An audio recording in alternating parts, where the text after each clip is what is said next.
While we're figuring out who's sitting where and what, let me go ahead and introduce the moderator for this next panel, which is the panel is Silicon Valley Angel Investors. And the moderator is Guy Kawasaki, who's the managing director for Garage Technology Ventures and also the co-founder of TrueMort. He seems to like writing books. He's written 8 with titles that are as catchy as The Art of the Start, Rules for Revolutionaries, How to Drive Your Competition Crazy, Selling the Dream, and the Macintosh Way. He's got a bachelor's from Stanford and an MBA from UCLA, and has also been honored by a doctorate from Babson. So he's been recognized on the East Coast as well as out here. So with that, if you are ready to take over. Yeah, we seem to be missing one panelist, Andy Bechtolsheim, but has anybody seen Andy? Where in the world is Andy? No? Huh. Well, I say we begin, right? Okay. Well, let's welcome those that are here, folks. So, so a round of applause. Thank you. Thank you. My name is Guy Kawasaki. As you heard, I'm the managing director, or a managing director of Garage Technology Ventures. Another one is here, Bill Reichert also. When we started Garage Technology Ventures about 10 years ago now, it started as Garage.com, and it was really, the original vision was an angel matchmaking service where we thought there were many angels and many entrepreneurs, and we would serve as this intermediary between the two bodies, introducing angels to entrepreneurs and entrepreneurs to angels. So that was the original vision. We did well at that, but we quickly changed to a venture capitalist meet entrepreneurs. And then that whole time busted, and we became Garage Technology Ventures, which is an early stage VC fund today. So right now I'm just trying to stall to see if Andy's going to show up. No, okay. So maybe Scott called him and wanted something. So the panel here is about angel investing, probably as an alternative to venture capital investing. And I must say, I listened to the previous speaker, and boy, wouldn't you like to be able to say someday in a speech, well, when I won the Nobel Prize, I just love that line. That was just a great line. Someday I'm going to say that. I have never followed a Nobel Prize winner as a speaker. Of course, he's never been preceded by an evangelist, so off we go. I would like to allow the panelists, 2 of them, to introduce themselves. I thought we would, you need an algorithm for these things. So I thought we would go in increasing order of net worth. So now by that means, Andy will be next week. So, so who's the richer between the 2 of you? Probably Ron. Okay, so you go first, Ian. Okay, Ian, and then Ron, and then maybe Andy will show up next week, and then we'll have him. Yeah. There you go. All right. So, go ahead, Ian.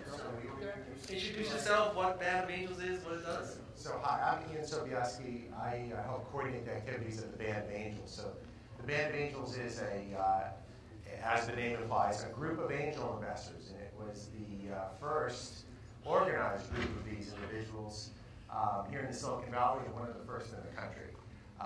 It came about in the mid-1990s, founded by a fellow named Hans Severance. Ron was one of our members, and we have a lot of other individuals prominent, such as him in the organization. To be in the group, you have to be an active angel investor, but you also have to have been an operational level person at a high-tech company, so a founder or an executive officer of one of these companies. And the thought is that these are people who walk the walk that the entrepreneurs are aspiring to do themselves. And they invest not just capital, but also their time and their mentorship in helping these entrepreneurs grow their ideas and become successful companies. So in our now 13 years of operation, we've funded more than 220 companies with more than $160 million. We've seeded 9 companies that eventually went public on the NASDAQ, and we've had about 40 that were acquired for a profit. And we've had more than 100 bankruptcies in addition to that, so it's not all glitter and gold. The band today is 120 people, and last year we did 11 new financings and about 8 follow-on financings. So the average investment size of the band is roughly $550K at a 2.5 pre-money valuation. we're usually about 2/3 of the round. There's another third that comes from other angels and other small funds. So you guys account for 2/3 of 550. So 400,000. No, we're the 550. Oh, okay, you're the 550. Okay. So how many people make up the 550? About 6 or 7. So you're talking about less than 100K per person. Okay. And that's the notion is, I mean, we're going to talk about it more. Angel capital, and I have 2 slides to show later at some point. It's a big category. And organized angel groups like the band are the exception, not the rule. Their last year, according to the University of New Hampshire, there were 58,000 angel investments made. 8 companies funded by angel investment with something like $20 billion. So comparable to the whole venture capital business. Where did they get hard to believe. Yeah. Even if it's wrong. Admittedly, the numbers, this is from the University of New Hampshire Center for Venture Research, and it's based on the kind of statistical sampling that the New Hampshire polls were done with. So they can be wrong, but even if they're wrong, let's say by $10 billion, you're still talking about an activity. Even if they're wrong by 50%, they must be covering the mafia. I think they cut you a whole bunch of mom and pop shops. That's right. Yeah. They're talking about true including restaurants. Yes, sure. Yeah. That's So right. Ron, how about introducing yourself? Ron Conway, born and raised in the Bay Area. Started National Semiconductor years ago, which is the Marine Corps of job training at the time with Charlie Spork running it. Then I helped start a company called Altos Computer Systems that went public in the early 80s. Stayed there about 12 years. Then acquired a company called Personal Training Systems and sold that to CBT Systems, which was an Aztec company. And in the early 90s is when I've been dabbling in angel investing, but then in the early 90s decided to do it full time, teamed up with Ben Rosen, who was then the chairman of Compaq. Even though he lives in New York, he loves the Valley. And he and I, in the early 90s, said this internet thing is going to be transformational.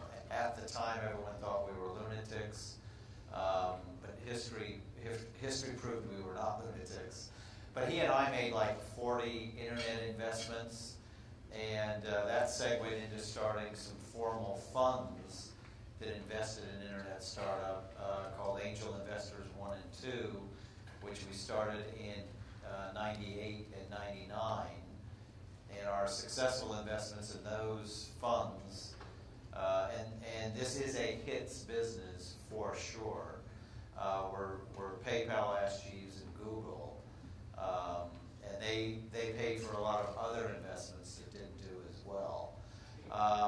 After we distributed the Google shares, we sold the funds to CSFB. I started angel investing as an individual angel again, so I've come full circle in 2005, and since then I've invested in about 120 companies. So I pick high growth sectors in the internet and try and invest in the best 10 or so companies in each of those sectors, like video, search, behavioral targeting, gaming, high growth sectors on the web. You're not on 120 boards, are you? No. I don't do any board seats. I only get involved with the companies at inflection points, which is when they're originally getting funded. I'll help syndicate the round. We'll co-invest with the Band of Angels. Then we'll help with the VC funding, which is an important milestone in the company's history.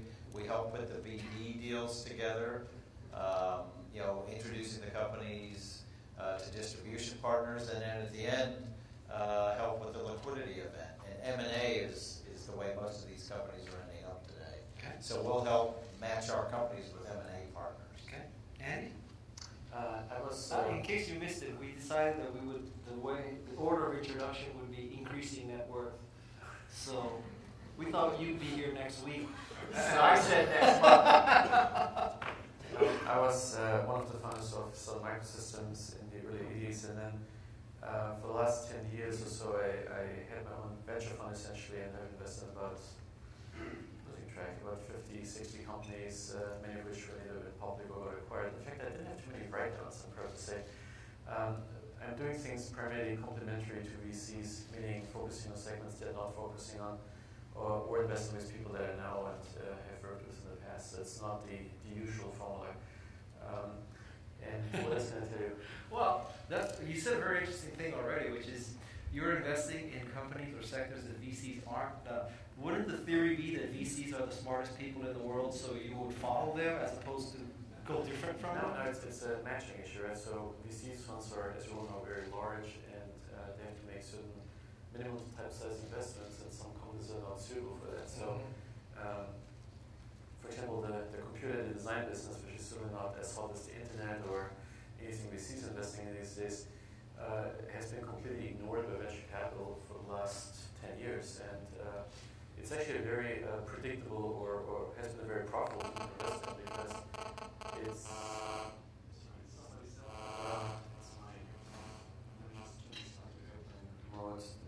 Get rid of this. Another happy iPhone user? Yeah. You know, it's almost perfect. The one problem is that the software sometimes things up. Good. How do we get this off? You can have beautiful or you can have bug-free. You can't have both. Well, I can update the software. The bottom line is that CAD is one of the few areas where a couple of guys can get together and literally for a few $100,000 start a company that can then be sold for $5 million, right? Which is unheard of in most other segments. Now, some of the latest web startups are actually getting more like that because you can outsource all your equipment and facilities to Equinix and whatnot. So the capital cost required to start some of these web things is actually also much, much lower than it used to be, which is again opens opportunities for people that don't have access to sort of tier 1 venture funding. But it's useful to have a little money, of course, to get going, and then if things go really well, or people hit a gold mine, or find a sweet spot somewhere, they can then talk to people that are willing to give them money. But the point was, VCs can't really invest a few $100,000 at a time. It just doesn't match. Well, they say they can because they love early stage investment. No, they want to get involved with the company early on, but the fundamental thing is they have hundreds of millions of dollars, they have a dozen channel partners, and in the average, they have to invest $5 or $10 million a company or more. So each type of funder is sort of a different formula. Okay. For both of you, everybody wants to hear a Google story, right? So two guys show up, unproven team, unproven technology, unproven business model, the 15th search engine in the business, and both of you guys squeezed the trigger on Google, right? So can you tell Andy, well, I was there first. So okay, so tell us. Andy was there first. Tell us what went through your mind when you meet two people who are coming out with the 10th search engine. Fifth. It wasn't the first. It was the only one that made any sense. Oh, well, that's different. But it wasn't the only existing one. No, the truth was. Yeah. Let's have. I'd like to hear the story. This was 1998, right? So I was obviously a constant user of the internet at the time, and I used Alta Vista trying to find stuff. And it was getting horrible. You couldn't find anything anymore because of all these tricks people were playing to get higher rankings. Right? So what people would do is they would fill in the hidden part of the page all kinds of buzzwords or keywords, so that when you search for something, they would rise in the rankings. So it used to be that like in 95 and 96, information on the internet was actually more relevant because it was future websites. And suddenly, everybody piled in, and everybody wanted to get on top of the list, right? So now if I wanted to search for some new chip or something I was interested in, it would take me 100 pages to flip through to find the stuff. And my concern was the internet would actually get useless because you couldn't find anything anymore. So here's these two people that say, well, there's a much better way of doing this, by doing this kind of ranking that people are shooting scientific papers. I'm not sure what you know about scientific papers, but it doesn't matter how many papers you write. What matters is how many people quote you, right? So the popularity index is what makes a difference there. And this is well known in the scientific literature, right? It doesn't, again, the more famous the place you publish in, the more people that quote you, the better. So here they're applying the same principle to the website in an automatic fashion. I don't have to do it manually like Yahoo. They would just have the computer, drilling down all these links and saying, well, this is the most relevant thing. And it was just the most obvious idea that I've ever heard about, quite frankly. Now the other question, of course, was how they're going to make money, right? So the business model is going to be, well, there's going to be sponsored links, and you would click on them, and they would earn 5 cents per click. So I did this math in my head. I still remember this, they're going to get 1 million clicks a day, $50,000 a day. Well, at least they're not going to go belly up anytime soon. This right to the check they're going. I don't think they believed, I certainly didn't believe how much the price per click would go up over time and how many clicks there would be, right? So the scaling of that opportunity, I did not foresee, to be totally honest, but as a business model, it made complete sense because the Yahoo way of doing things, not to be critical of Yahoo, was a big public company at the time, ran into all these billboard ads. I never clicked on one of those ads, maybe once in my life, okay, but they just go right by me. I don't know about you guys, but banner ads just don't, it's like television advertising. It's like mostly image building or whatever, but it doesn't lead to transactions. Whereas on Google, let's just say you want to search for some reference on some tennis racket, and there's a sponsored link from some tennis shop. The chances you click on that and see what they have to sell you, right?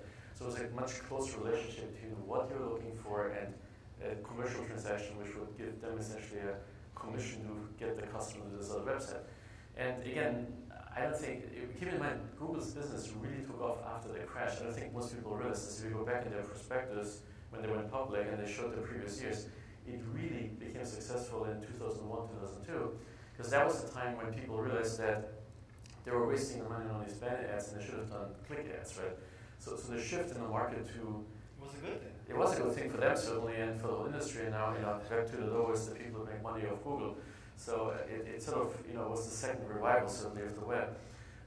But one has to give full credits to the founders of the company. And at the time, there wasn't a company, right, to be totally focused on this opportunity and, not trying to compete with Yahoo or AltaVista or the other stuff was there, just having a better way of doing it. Did you do any due diligence on that? And it was completely opposite, right? It's like, you see, my way of judging is a business plan for people is if it makes sense in the first 30 seconds, just do it. If not, it's probably not a good idea. Okay. So this is our first, minute, whatever. You heard it, right? 30 seconds. 30 seconds. The elevator pitch, right? But it was so obvious, and the other problem is I couldn't find anything else on my, file systems either. So the notion of extending into enterprises and searching for stuff that you otherwise can't find was wonderful, right? So it's just amazing to me that nobody did it before, right? I mean, this was after, Excite was popular at the time, Ask.com was out there, SG was out there. There was Ink2Me, well, that was more the infrastructure, right? When they got acquired or whatever. I mean, there was all these smart people, trying to figure out what else is on the internet, and they missed the one most obvious, most compelling opportunity, which just proves to the world that, even a lot of smart people may not see the most obvious thing. And what was your decision-making process? Andy invested, so we'll invest? Well, so Andy invested with 3 other individuals. Right. It was David Sheridan, and there was another unnamed person who, I don't think, even today doesn't want to be named, but he was also very helpful. And Ron. Ron was there, sorry, 4 people. And that was 98. I actually met David Sheridan, who is a professor at Stanford, at a holiday party, Christmas of 98. And David was an investor in our angel funds, and I actually approached him and said, "What's happening at Stanford? Give me an update." And he said, "This is really interesting company." I think it was Backrub at the time, was the code word for it or something. It wasn't Google yet. Huh. And I said, "Well, what do they do?" And he goes, "Search by page rank and relevancy." Well, we had angeled Ask Jeeves, and so I was familiar with the search space, and I said, just like Andy said, page rank and relevancy. My God, why didn't anybody else think of that? I said, "Hey, I got to meet these guys." And he said, "Well, they don't need financing right now because they had the angel round." But a few months later, David said, "Hey, now would be a good time to engage because they're thinking about venture capital." And so we went and met with Larry and Sergey when it was on University Avenue. And I was talking, and we had another partner in our fund who was the technologist, and he was playing with the product. And he just leaned over to me after 5 minutes and nodded yes, because I said, if this is what they say, this is going to be a really significant company. He just nodded yes to me, and then I basically said, "Okay, what can we do for you to help get an allocation?" And they said, "Well, we need engineers, we need a marketing person, And without getting an allocation, we started introducing Larry and Sergey to people that we thought could add value at Google. So, we introduced them to quite a few of the management team there. But it was page rank and relevance and the fact that it worked. I was rifle focused that we wanted to be investors. Thank God, Larry and Sergey really wanted Yahoo to be an investor. Not an investor, but a partner for the company early on. And nobody knew Mike Moritz at Sequoia. And so Larry and Sergey called me up one day, hey, do you know Moritz at Sequoia? And I said, known him for 15 years. And they said, if you bring Moritz into this deal, we'll probably find an allocation for you. And of course, Mike Moritz went in and took a look and loved it. Kleiner Perkins was also looking because Kleiner Perkins had good connections with AOL, who became an early Google partner. So they kind of fought over the allocation for a while, but it all came together. And so we invested with KP and Sequoia. I introduced him to their marketing person. I didn't get an allocation. What happened to Guy and all this? It's a little late to reconcile. Yeah. I knew they were going to be successful. Very much like Andy, within 5 minutes, I know if I'm going to invest in a company or not. It doesn't take long to figure out that the idea is right, the chemistry with the entrepreneur is good. But you realize, this is an older group, but you realize that most entrepreneurs are being taught you need to create a pitch, you need to create a plan, you need projections, you need to research your market, you need to do all that bullshit, and you're telling them no, 30 seconds. Is that what I'm hearing? Well, this assumes that the guy knows what he's talking about. One would hope. So the VC does too, but yeah. That's the distinction about angels, right? So yes, let us go into why an angel versus a VC. When does it make sense? When does it doesn't? So we'll start with you. Well, I think you saw that one of the great virtues of angels as an investment category in this Google story, which is the primary difference between an angel and a VC is that an angel is investing his or her own money, and a VC is investing someone else's money, and that makes all the difference in the world in terms of style and behavior. The VC takes on often an institutional approach to making these investments, where the individual approach can be more eccentric, can be quicker, can also be longer, and so angels can be defined often by the heroes who found Google, or by the lowest common denominator, the guy who kicks the tire for once. But the point is that you can find an angel often for your venture if you look long and hard enough. And so if you get turned away by the VCs, you don't need to necessarily give up. And that's one of the beauties that the fact that angels exist. Do you ever hear an entrepreneur say to you, well, KP's interested, Sequoia's interested, Draper Fisher Jurgensen is interested. Why should I take your personal money? Do you ever get that kind of? Because, you are the Uber angels of the valley. But no, because if they had a chance to get money from KP, they will probably take it. They wouldn't be talking to us. They wouldn't be talking to us. You really believe that? Yes. Well, the guys that say that to me, I'll actually go check with KP and Sequoia, and they'll say, yeah, we turned that deal down. that's not the way to get into this. But going back to the Google situation, I'm not sure people have fully understood this. So the Series A round, which the one I participated in, the founders were actually very smart. They realized they were not quite ready for the larger venture round. If they were to take venture money on day one, they quite frankly were not going to get the valuation and the size of the money they were looking for, right? So what they wanted to accomplish was to establish and demonstrate the scalability of the approach in terms of having enough systems or motherboards or enough, of an index of the web on their cluster to actually go to the mainstream VCs to demonstrate that this could really scale to be a big public company one day.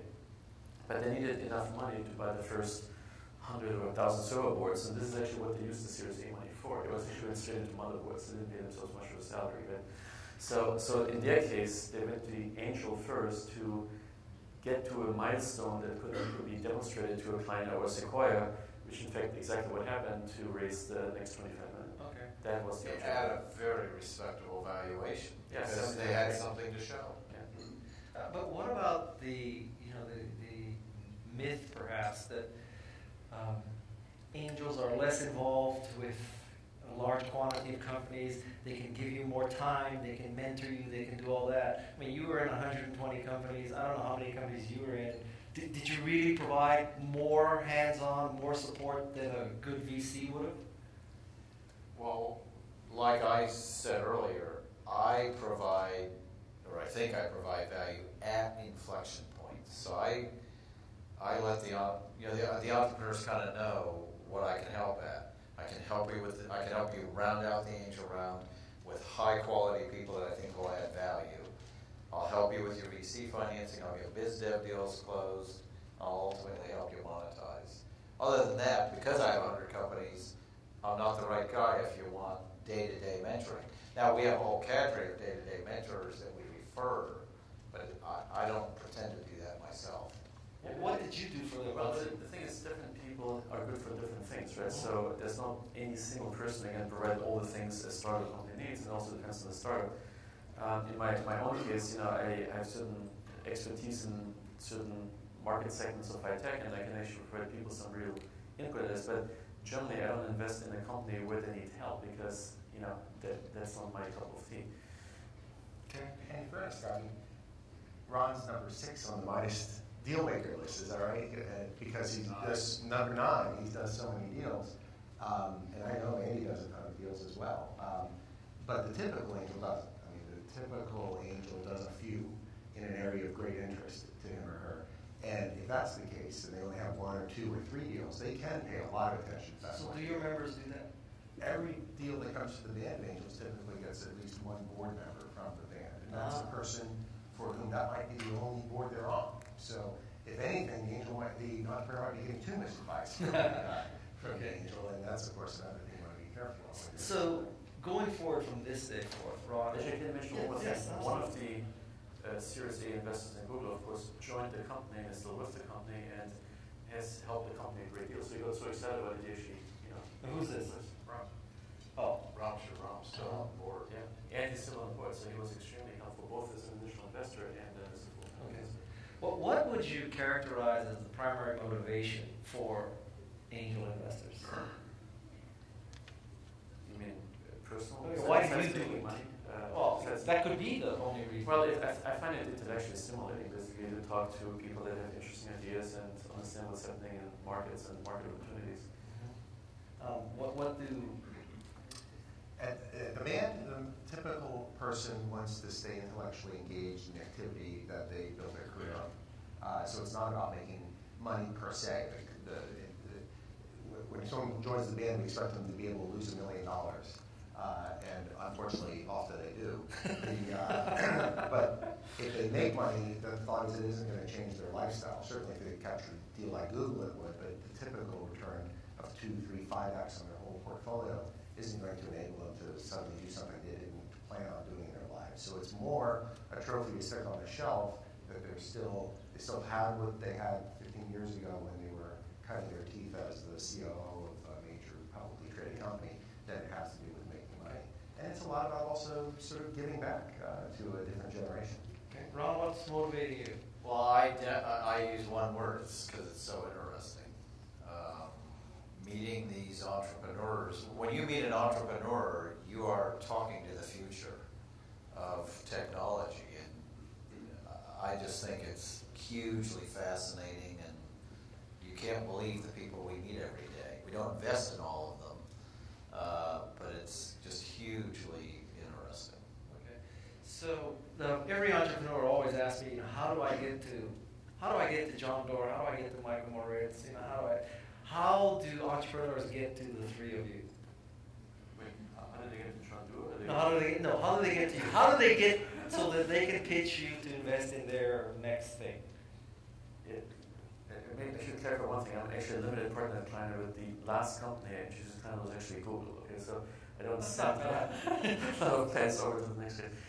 I actually get a lot of unsolicited sort of emails from all kinds of people, but quite frankly, I don't have time to respond because I don't have like a staff of people that research this. So I invest primarily with people I know, basically.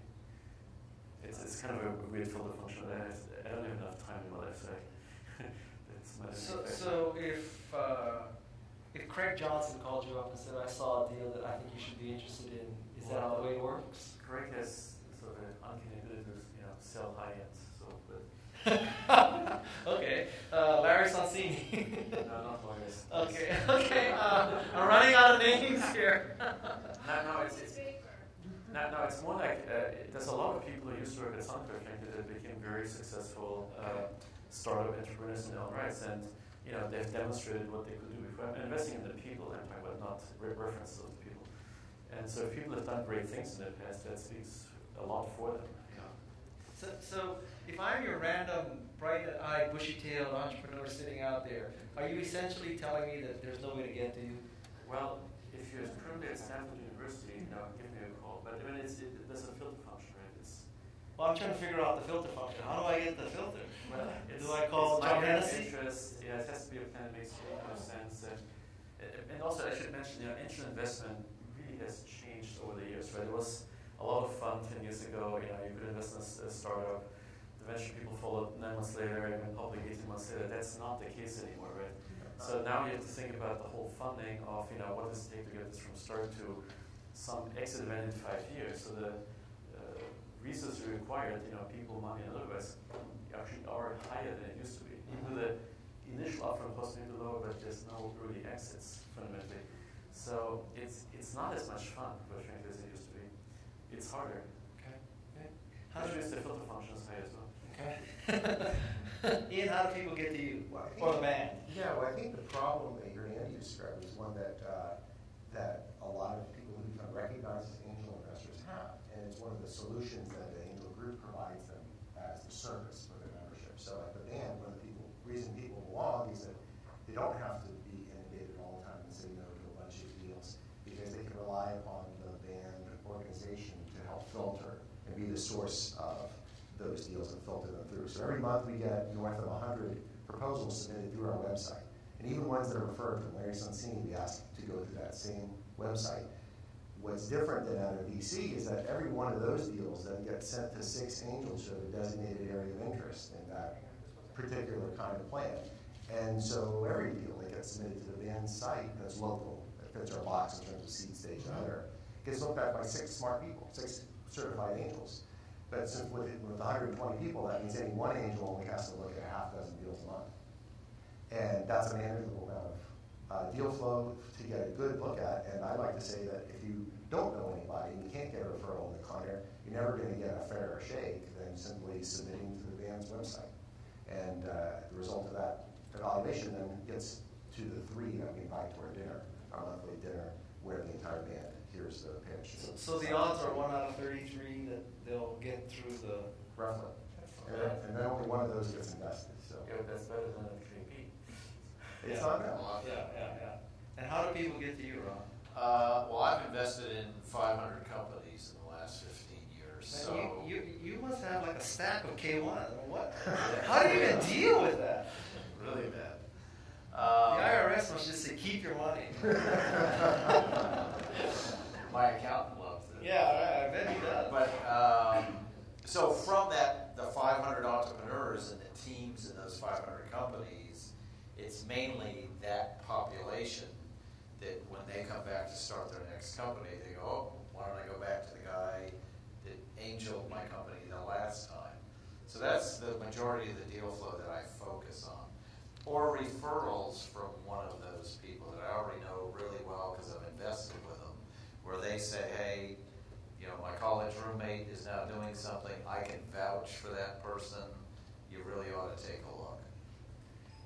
But over the transom, very, very rarely. I mean, I get over the transom opportunities, but it's a real long shot that I would be investing.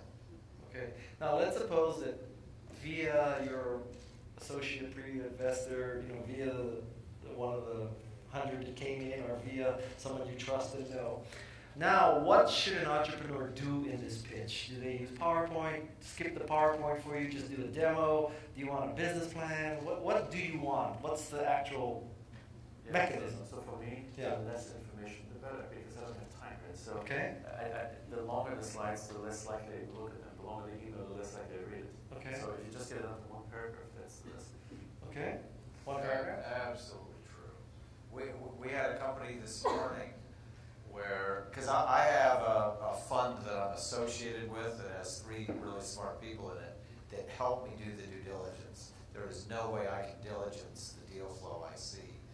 And we kept telling this one entrepreneur, with a good idea, we are not looking through 40 slides. Cut it to 20. You know, he couldn't do it. It was amazing. And we're like, you're never going to get funded if you don't cut this thing down. We actually like to see a 1-page executive summary. That helps a lot, yeah.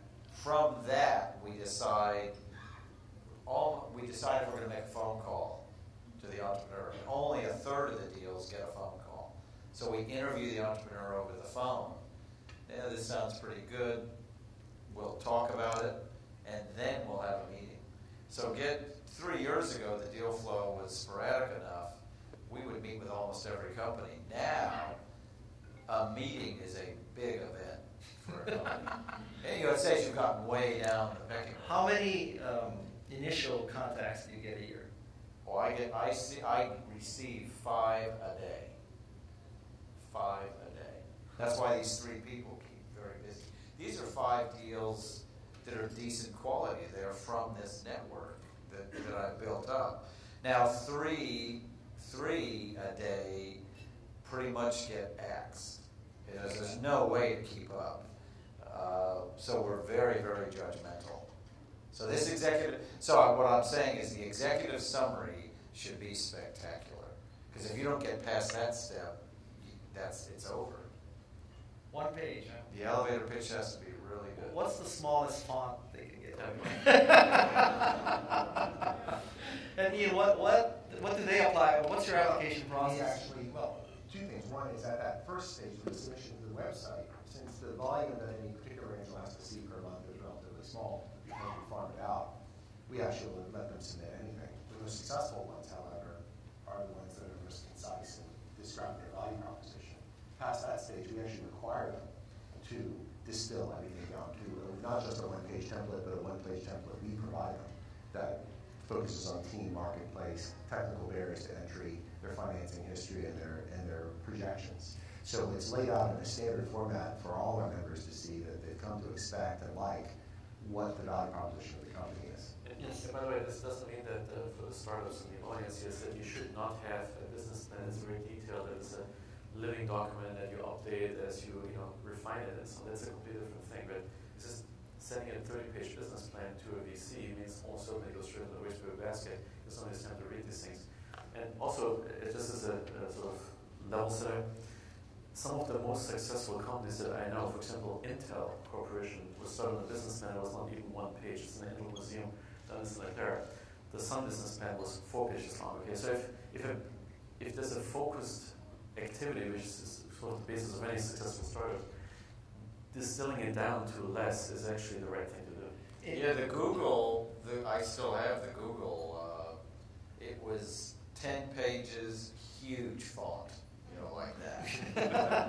It probably had 200 words on it, but it was great. So you're saying they should have a business plan, but then they bring that to the face-to-face meeting if they ever get it. Yeah, but the purpose of a business plan is ultimately the startup entrepreneur has done some market checking, customers, feedback. There's lots of stuff that goes in the business plan. But the essential idea of the company, why it's going to be successful, can be distilled down from that level of information. And honestly, prior to you making a decision, do you ever read the plan? I actually have not really received business plans on things that made investments in. Okay. But really just this one. I assume they come to have a business plan, but I never relied. Okay. Napoleon Bonaparte said, planning is essential, but plans are useless. And it's essential to go through the exercise to come to constantly appraise where you are and what you're doing. But communicating to an outside party is a totally different issue and requires different means. And to confuse those two is to confuse oneself. Okay. We have about 15 minutes left, I think. 20? So we can start taking questions from the audience. Are there any questions? Do we have a mic runner? Is that how we... Okay, we have one back there. Hi, Luis Mejia from the Office of Technology Licensing at Stanford. And just a little bit on the Google story, just because I have a question that goes to the end of this. But Initially, when Larry Page walked into our office with his PageRank algorithm paper, we had to decide whether or not to file a patent application on that.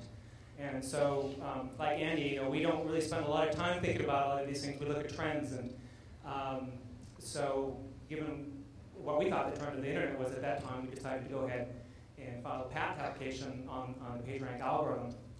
But then following up a little bit on what Guy said, that there were indeed a lot of search engine companies out there at the time, and we shopped that technology around to the search engine companies that were out there, in addition to some of the VCs on Sandhill Road. And there wasn't any interest, except for one company that wanted to take a license. But at that time, after I think sufficient frustration by Larry and Sergey, we decided to go ahead and grant the license to Google. So my question to the panel is, because Stanford's licensing office has to take a lot of risks in its activities in terms of filing patent applications.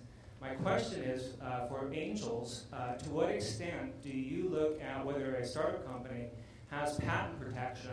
And maybe you might even want to comment specifically on Google. To what extent did the fact that we had a patent on the PageRank algorithm help you in terms of deciding whether or not you wanted to make an investment in that company? So I have some strong opinions on this. And that the Google patent that you mentioned actually did come up in this first meeting I had with the Google founders. And my immediate advice, and this was probably the best advice I gave them, was don't sell this patent to this other company for $1 million, but start your own company, because it would have been a very bad deal for them as well as the opportunity at hand, right? In other words, yes, there was one other party interested in this particular patent, but they undervalued the technology to an extent that was completely obvious to me, right? I think it was sort of at that point that they realized they could actually raise funding, that you just do their own thing. But going back to patents, it's very cheap to file patents. So if you have your own lawyers or patent, what they call, not attorneys, or how do you call the people actually know the write a patent? Writers. Well, hire some guys, right? You can probably get the cost of a patent filing down to $1,000 or a few $1,000s per patent. So it's like being a VC that invests $1,000 at a time, right? And you can file 1,000 patents for $1 million. And some of these patents will be very valuable, and the majority will be useless, right? But your hit ratio, even if it's very low, given the low cost for patent filing, is going to be such that it's very useful to file patents. What's expensive, of course, is to defend patents or to accuse somebody of patent violations and to collect that. That will run into millions, if not tens of millions of dollars, depending on what's at stake. So that's very expensive, but the patent filing process is very cheap.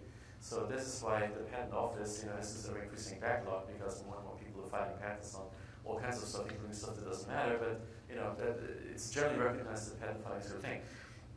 Now, from an investor standpoint, the question, of course, is: are these patents defensible? Are they unique? Are they really? Will they held up one day? Is there somebody else that filed another patent? So the whole patent landscape is getting more murky, if that's the word here. But there is a certain comfort factor that if somebody has a new technology and they have filed, a dozen or 24 patents because it's so unique that this is something special. Now, if they have like one random patent on I wouldn't have think that the one-click Amazon thing would have fallen up in quick, but if somebody would have come to me, they're going to file a patent on one-click, I would have said, well, that's too obvious. It's like, forget it. But IP that can be protected, someone invents a new transistor, a new photonics thing, whatever, that takes a long development cycle where you're going to spend lots of money for a long period of time to get to a product that you really want to have as much patent protection as you can, because otherwise some Asian company comes along and see what you did and is just going to copy it, and there you go. So it is important to have patents, not to be underestimated, and Stanford can play a useful role there by filing patents on researchers' behalf.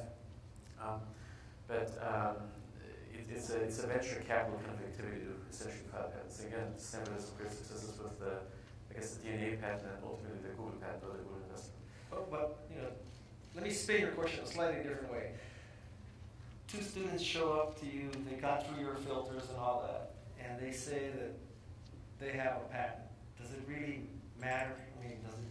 Well, does it move your pulse? And the question is the idea good enough that a strong patent will eventually make a difference in the market? If the patent is an obvious kind of idea, it doesn't matter. It always goes back to the idea. Yeah, but exactly. If the idea is really good, then please go ahead and patent it, because that makes it even better.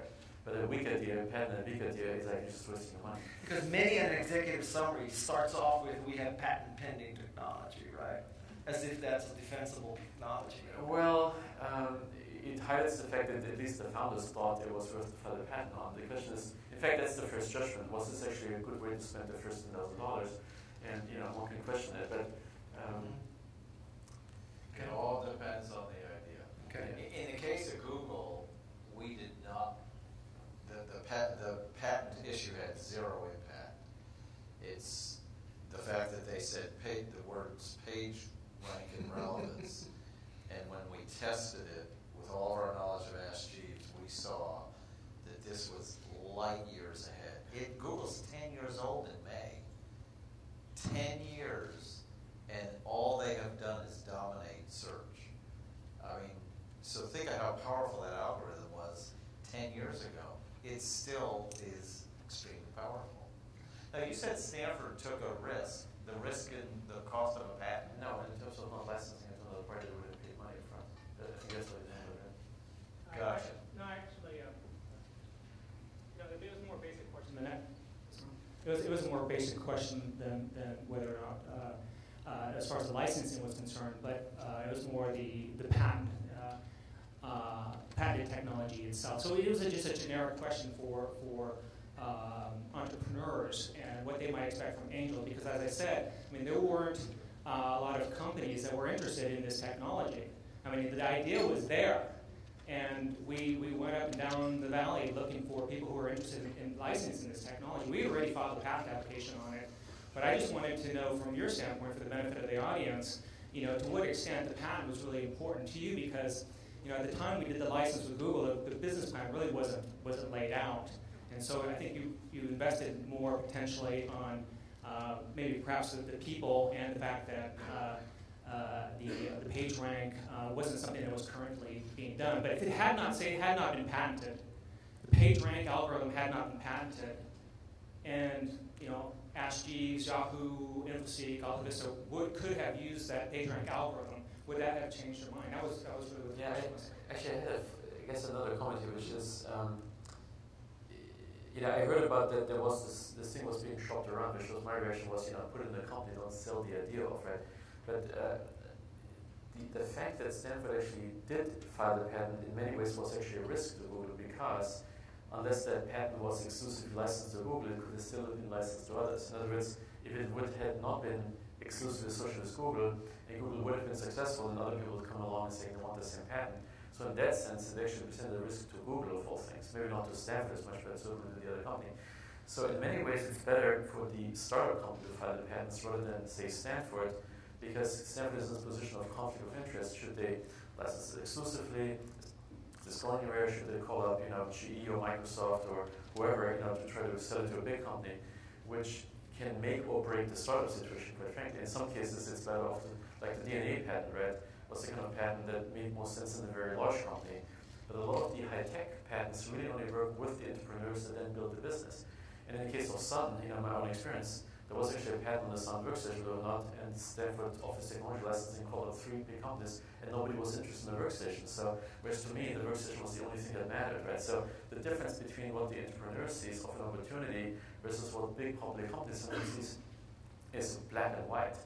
And, I guess in several cases I've seen this where the people who can really make a patent successful are the people that have the idea behind it, that can perfect it, improve it, make it better yet, and really develop it, rather than some public company that just acquires patents for either defensive or opportunity purposes.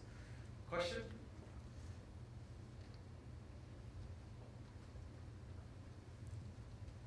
There's a book just out this year called The Black Swan, and they mentioned Google's story, and their point on Google is that they saw something nobody else saw, which was that white space was more valuable than a very crowded screen, and that the unclicking lucky button was really the innovation. Now, I know it's the PageRank algorithm that's got all the attention, but who had that idea, or was that an original idea in Google? You mean the lucky button? Yeah, just the lucky button was on the first demo I saw. So I think that button was most of a cutesy, fun thing that they were so confident of the algorithm that you would get the right answer on the first try. But I don't know too many people that actually use the lucky button. No. I usually get the first. Actually, see, my default on Google is get 100 results rather than 25 because the answer is usually the first 100. I almost never get to the second page, but if it's only 25, you'll sometimes miss the next 25, right? And recently, actually, it's gotten a little worse because, you know, Amazon has all these affiliates. So what happens if you look for something that Amazon somewhere sells, and they have 100 affiliates that sell it too, they show up on the first 25 because they all try to get up in the rankings, right? In the end, it's all the same seller ultimately, but it kind of pollutes the top spots, you know, or eBay or whatever. It's the same problem. Basically, the largest merchants are sort of buying up. Could there be another Google to solve this problem? Well, people have worked on, you know, linguistic search. I mean, there's new ideas even in search, right? Can you do it better if you semantically discover what the guy really means? And I'm sure there's improvements to be made. It's just if the computer takes 10 seconds to figure out what you mean, nobody wants to wait 10 seconds. There's a real-time issue as well. Next question?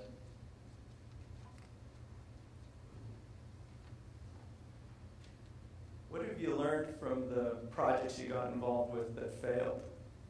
You have all this great due diligence and experience, and yet down the road some of them go bankrupt or don't make it. What's typically the issue that causes them to fail? Oh, there's many failure modes, and I'm sure we all could talk about some of them, but usually it was not the right idea, right? And if the idea was wrong, then just keep doing it. It's a waste of time and money for everybody. So I think there's this point where people just have to pull the plug and decide, heck, this wasn't the best idea, let's do something else.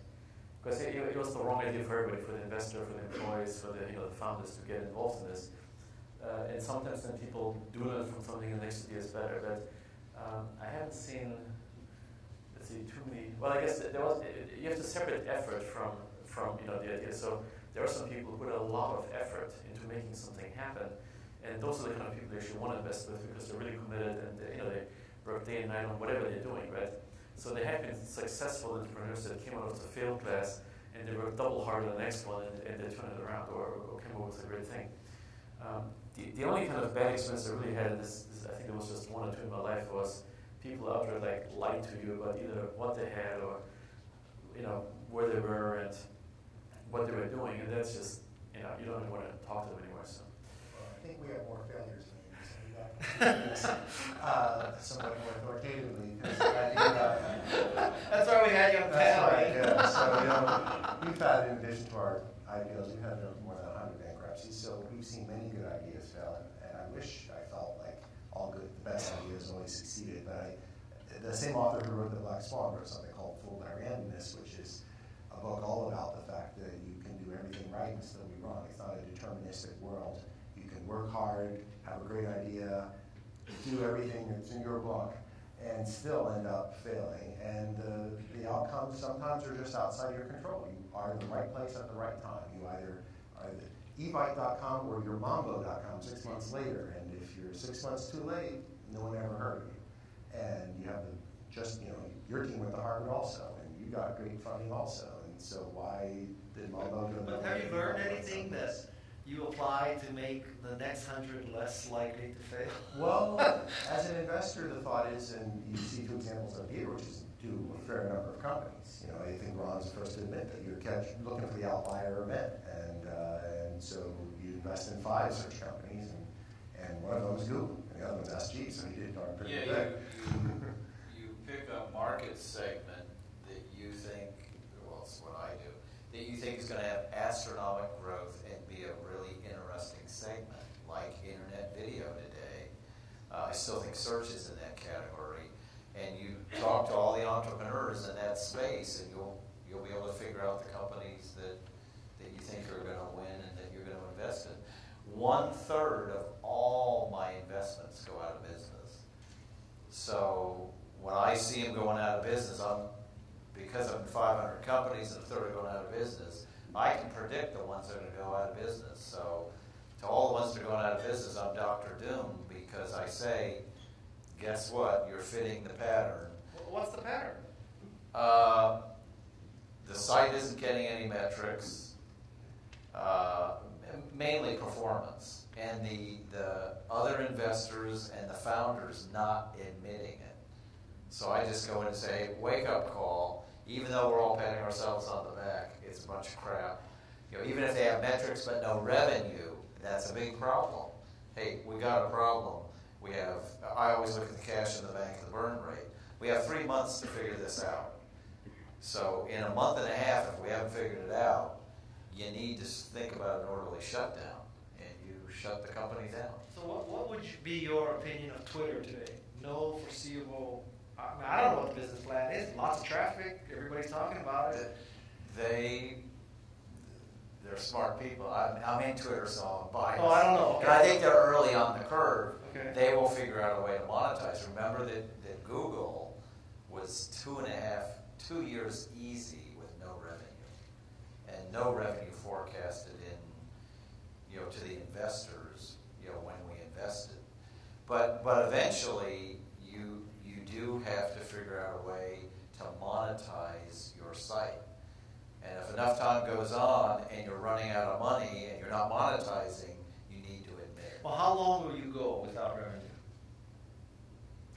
That's all controlled by the amount of money in the bank and the burn rate. So I let that drive all the arguments. It's the most practical. So one good thing, or one lesson perhaps to keep in mind for the entrepreneurs in the room is that you want to have extra runway, at the end of the airport here, because it's much harder to raise money when you need to raise money than if you have extra money in the bank. So your chance to actually get to that revenue pickup or improving metrics is much higher if there's more runway. So in other words, you really watch the money up front to, never mind what you told investors, to burn it even less slowly if you can, because it's going to improve your loss. Or if you're not getting metrics and you have 3 months of cash left, you can do an inside round. It's called a layoff. This is what I always tell the entrepreneurs, where I can see you're headed for a collision. Guess what we can do? Stop paying the rent, and guess what? Fire half the staff. Are you committed to your idea or not? Because you're going to go out of business if you don't do that. And what if because I've been on this side of this argument, right? So I'll be the entrepreneur, you be the heavy, right? And I'll say, yeah, but conservatively speaking, we're going to get 1 million people signing up, and we need this co-location. We got this world-class IT staff, and if we let go of these people now, we're just going to have to hire them again in 6 months, and we'll have to start all over. With a couple of months of cash left. Have we not heard that story, Bill? No. We hear that story every day. What I would say to you, the entrepreneur, is, Guy, you told me the same thing the last 3 months. When are you going to face the fact? That is what I would tell you. Because for sure you would have told me that 3 months before. Right. But eventually there's an inflection point where someone's got to stand up. And by the way, when I'm giving this lecture to the entrepreneur, I'm saying, by the way, you don't hear the other investors saying this. I'm actually the only friend in the room. Because if you listen to me, you survive. If you let the other ones cajole you, you're going to go out of business. Because I've done this too many times. So now I get very forceful with entrepreneurs. And guess what? There's one that got a lot of publicity last month. And we orderly shut down that company. But I hate to say it, I did all the dirty work. But the entrepreneur eventually got it and said, you're right. I need to focus now on a successful shutdown. I said, do a good job of shutting it down. Do a good job of admitting it didn't work. But obviously entrepreneurs are supposed to be optimistic and go for the upside risk. That's part of it. We're not starting companies to shut them down, obviously. That's the last minute. I invest in people, and so, in this first 5 minutes where Andy and I make our decision, a lot of it's about the person and the chemistry with the person. And now when I invest, I really think about, will this person admit that things are going sideways? Will they make adjustments? Lots of entrepreneurs refuse to admit that it's not going right and start thinking of, hey, let's go restart the company. Let's think of a new idea. And so I look for entrepreneurs who are flexible. Since we're about to run out of time, I have one funny story to tell about just the first moment of meeting, which is there was some, research done how when people try to find a date, how quickly they make up their mind about a prospective date. And it turns out, within the first 5 minutes, they decide if this person is interesting, is this going anywhere, etc. And venture investing with startups is actually not unlike dating at that stage, right? Because either you want to get involved with these guys or not, right? And if you get involved, there's no love there, but there's a long-term, committed. Somebody's going to get screwed.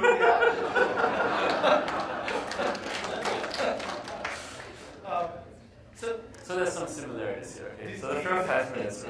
Do you, you said you invest in people. Do you invest in people or ideas? Well, let's say that 2 guys show up, great idea, page rank, new kind of search algorithm. You love the idea, but they're slovenly, stupid, arrogant, disgusting, and dishonest. Would you still invest in This is a problem. You need people that convert the good idea into reality, right? So that's the key. So would you invest in 2 jerks with what you think is a good idea? Well, if people have, lied or whatever, that's a different story. But most people are good people, okay? It comes down to how... Well, but if you invest in Larry and Sergey and they make you billions of dollars, you probably would consider them good no matter how arrogant. They're not arrogant. Okay. I know an angel who missed Apple. He went over to the 2 skis house, their garage, got the full pitch, but he couldn't get over the fact that they wouldn't put on shoes. And so he decided not to invest, and that was a miss. You wouldn't have invested in Facebook. Probably not. So I think we've learned a lot about angel investment. I mean, if anything, it's sort of contrary to the wisdom of what you hear about venture capital investment, right? Or how people are told to prepare for venture capital. So the one thing is venture capital investing or meeting with venture, this is not like speed dating. Okay, you sit down for an hour, you better put on some nice dress or shoes. That's more eHarmony. So angel investing is like hot or not, and venture capital investing is like eHarmony. Is that a good analogy? We have one more question over here.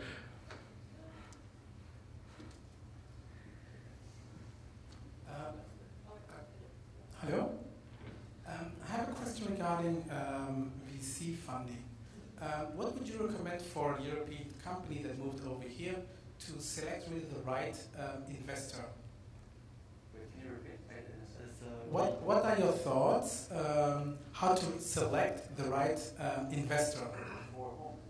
For an A-round investor for we had a Swiss company who moved over here, and what were your thoughts just to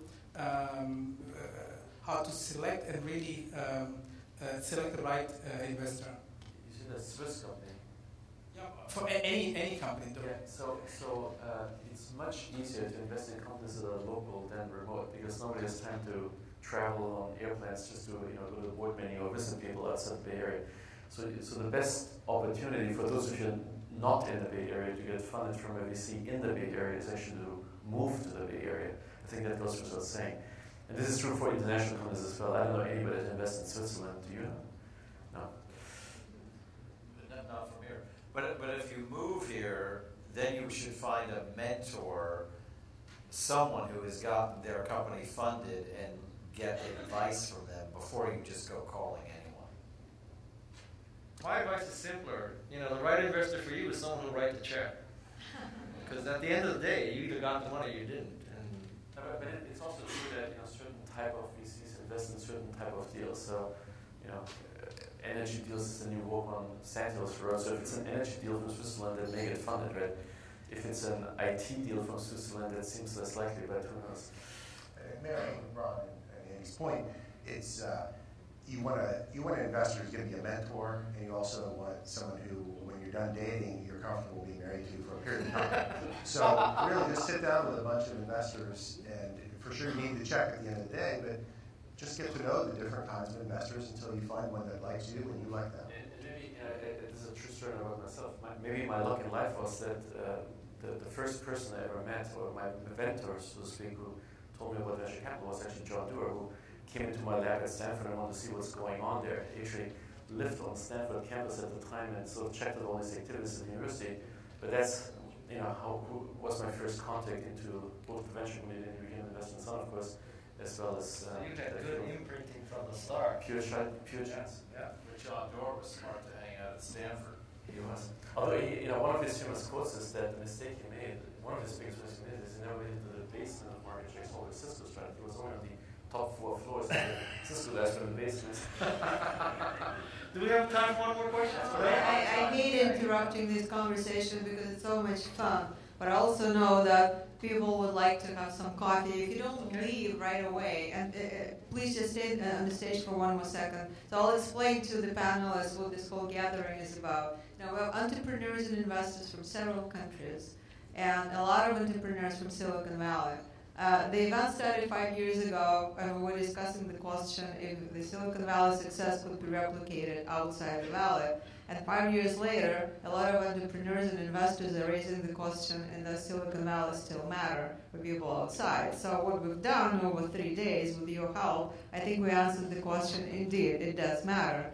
But I also acknowledge people who helped put this event together. And I know there is Consul General of the Russian Federation in the audience, Vladimir Vinokurov, if you can get up. I don't know if you want to say a word or not. If you don't, it's okay. If you do, it's up to you. Whatever, okay, whatever. So, one word. All right, thank you.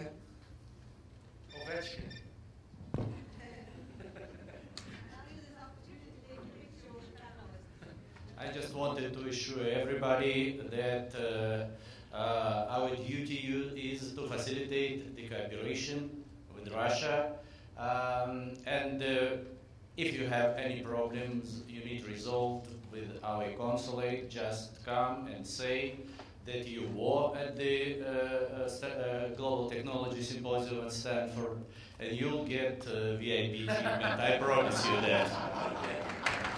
Thank you, Vladimir. Thank you, panelists. And right after this panel, we'll have the panel Silicon Valley versus the World, where our own Ann Winblad will defend Silicon Valley with the funds from China, India, and Russia. If you can stay for that, you're welcome. If not, let's have a coffee break and be back here at 3 p.m. Thank you.